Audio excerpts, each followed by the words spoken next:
Refais-la. Tac, attends. Je le relance. Attends, avec le pompier. 7e étape sur Paris-Nice avec un parcours nouveau. En raison du confinement à Nice, les organisateurs ont modifié le parcours.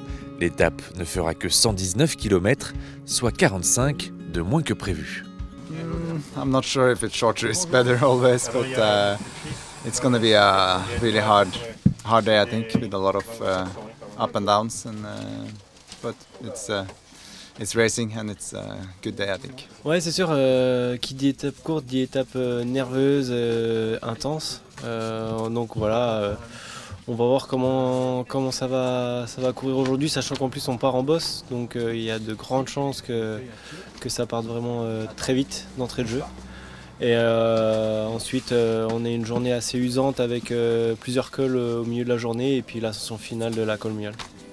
La Colmienne, c'est l'ascension finale, 16 km à plus de 6%, un beau morceau. Ça va se faire à la pédale, donc le but ça va être de déposer Pierre vraiment aux abords de la montée et même un peu plus loin qu'au pied de la montée pour que ce soit vraiment dans les meilleures positions possibles pour entamer ce final avec les plus solides et pour qu'il aille chercher un bon résultat. C'est la première grosse ascension de la saison qu'on va faire, parce que ça doit faire 16 km je crois.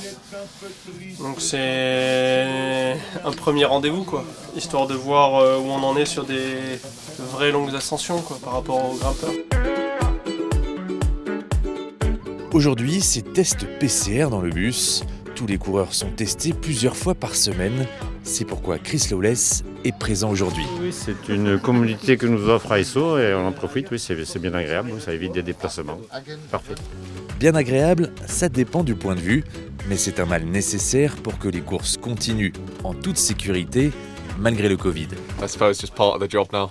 Yeah, one of the things that's we just have to deal with this year. It's going to be another strange season, but hopefully it'll all be over soon.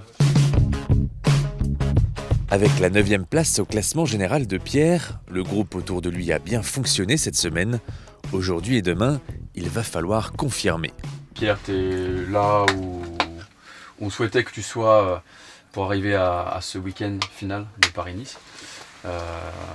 On a abordé toute la semaine sans pression, en fonctionnant sereinement ensemble, en ayant tous les jours Driss, en ayant Fabien, en ayant Anto et Val qui sont venus chacun mettre leur petite pierre pour que tout se passe parfaitement jusqu'à aujourd'hui.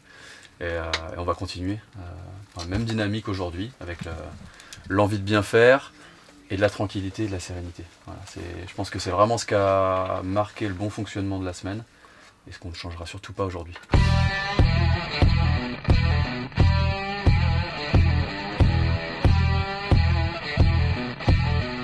Ils sont au nombre de 13 à s'extraire du peloton en début de parcours. Comme prévu, l'étape est intense. La dernière ascension sème le trouble dans le peloton. Si Pierre Latour s'accroche, à 5 km de l'arrivée, il se fait distancer. Une nouvelle fois, Roglic montre qu'il est le patron du cyclisme mondial en s'imposant à la Colmienne. Pierre termine 22e à plus d'1 minute. J'ai explosé. Au bout de toi-même, ouais. Pas grave, le principal c'est d'être allé au bout de l'effort.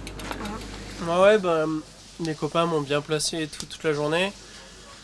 Mais dans la dernière bosse, j'étais un peu limite et du coup j'ai fini comme j'ai pu quoi, à l'arrache, mais ouais, pas encore au top quoi. Demain, la dernière étape, elle aussi modifiée, ne fera que 92 km avec une boucle de 3 tours entre le Plan du Var et le Vins.